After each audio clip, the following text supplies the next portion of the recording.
Semangat menangkal virus corona ditunjukkan juga warga di banyak daerah. Ada sejumlah instansi yang bahkan menyediakan fasilitas yang kini menjadi tren di banyak wilayah, yakni bilik disinfektan. Namun berhati-hatilah, penggunaan bilik disinfektan ini ternyata tidak disarankan.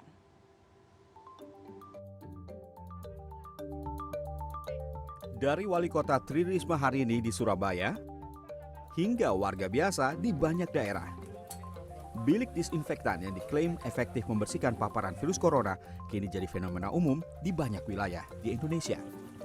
Di kota Tangerang, Banten, bilik disinfektan bahkan ditempatkan di sejumlah fasilitas kesehatan seperti puskesmas, rumah sakit, kantor pemerintahan hingga fasilitas umum. Sementara di Rumah Sakit Saiful Anwar, Malang, 3 bilik sterilisasi yang dinamai bilik SAR-COVID dipasang di pintu masuk. Bilik bantuan relawan Malang Bersatu, TNI, dan Bank Swasta Nasional ini menggunakan sensor yang akan otomatis menyemprotkan cairan disinfektan saat pengguna masuk ke dalam bilik. Sayangnya, penggunaan disinfektan chamber atau bilik penyemprotan disinfektan ternyata tidak direkomendasikan. Ketua Tim Pakar Gugus Penanganan COVID-19, Wiku Adhisa Smito, bahkan menyatakan penggunaan disinfektan di ruang publik harus memperhatikan komposisi bahan dan tidak dianjurkan digunakan secara berlebihan.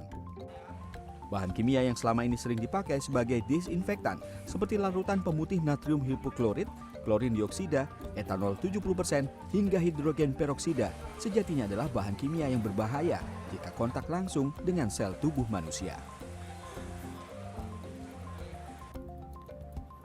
Penggunaan disinfektan dengan ruang chamber atau penyemprotan secara langsung ke tubuh manusia tidak direkomendasikan karena berbahaya bagi kulit, mulut, dan mata, menimbulkan iritasi.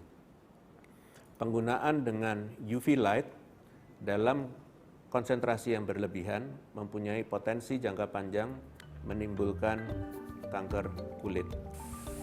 Padahal, semangat menangkal virus corona dengan bilik disinfektan terlanjur menyebar. Tingginya permintaan bilik disinfektan bahkan diakui sebuah lembaga sosial di kawasan Ciputat, Tangerang Selatan yang ikut memproduksi bilik disinfektan seharga Rp7,5 juta. Kalau untuk kemampuan produksi kita bisa 50-75 unit per hari ya, tergantung permintaan juga, tergantung kebutuhan. Sosialisasi dan langkah terukur untuk tindakan yang bertujuan menekan penyebaran virus corona memang harus segera dilakukan. Jika serampangan, bukan tidak mungkin agenda mencegah penyebaran virus corona justru berdampak negatif terhadap manusia dan lingkungan sekitarnya. Dampaknya bisa jadi tidak dirasakan saat ini, namun baru muncul beberapa waktu kemudian. Selain menggunakan chamber atau bilik, penyemprotan disinfektan secara masif juga dilakukan dengan bantuan drone hingga aksi semprot disinfektan door to door. Padahal, solusi terbaik untuk menghindari virus corona sejauh ini tergolong sederhana. Mencuci tangan dengan sabun, mandi dan mengganti pakaian setelah aktivitas di luar ruangan, serta menerapkan pembatasan jarak fisik atau physical distancing minimal 1 meter saat harus berinteraksi dengan orang lain. Wah, harus diperhatikan juga ya, jangan sampai malah jadi berdampak buruk. Nah, berbicara mengenai